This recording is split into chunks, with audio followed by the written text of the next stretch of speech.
গতকাল হামলা করে যারা ভেবেছিল পদযাত্রা শেষ হয়ে যাবে, তারা সুযোগের ব্যবহার করে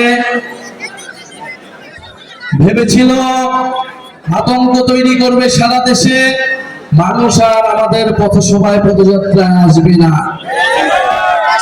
যদি তারা সশস্ত্র কায়দায় না আসতো, আমরা বিশ্বাস করি আজকে রাজবাড়িতে যত মানুষ হয়েছে, গোপালগঞ্জের সাধারণ মানুষ উচিত ততটাই আমাদের সমাবেশে আসবে।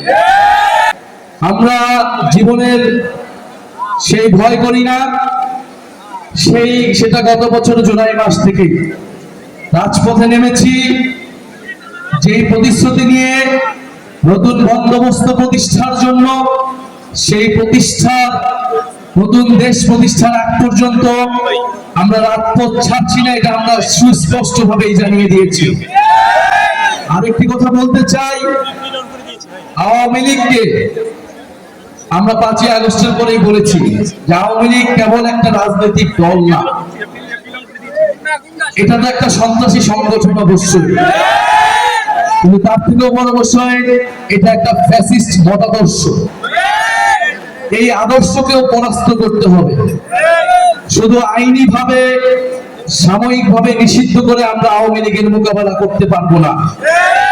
আওয়ামী লীগকে আমাদের আইনি ভাবে, রাজনৈতিক ভাবে, সাংস্কৃতিক ভাবে, বুদ্ধিভিত্তিক ভাবে মোকাবেলা করতে হবে।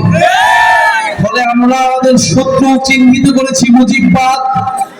এই মুজিববাদী আদর্শ আওয়ামী লীগের গোড়া, বাংলাদেশকে বিভাজিত করেছে, বাংলাদেশের মানুষদেরকে হত্যা করেছে, গুম খুন সবকিছু জায়েজ করেছে এই মুজিববাদী আদর্শের মাধ্যমে।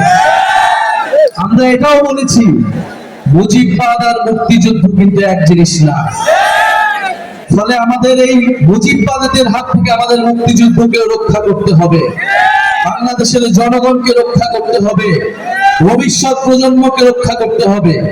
যারা বাংলাদেশকে দিল্লির হাতে তুলে দিয়েছিল, বাংলাদেশকে তাবেদারি রাষ্ট্রে পরিণত করেছিল, তাদের হাত থেকে রক্ষা করে সার্বভৌম বাংলাদেশ প্রতিষ্ঠা করতে হবে। সাহসী সন্তানেরা জুলাই গণ অভ্যুত্থানে শহীদ হয়েছে, সেই শহীদদের আদর্শকে, আকাঙ্ক্ষাকে আমরা ধারণ করি। আমরা জানি আমাদেরকে কেউ পরাজিত করতে পারবে না, আমরা জানি আমাদের শত্রু মিত্রকে, আমাদের লক্ষ্য কি।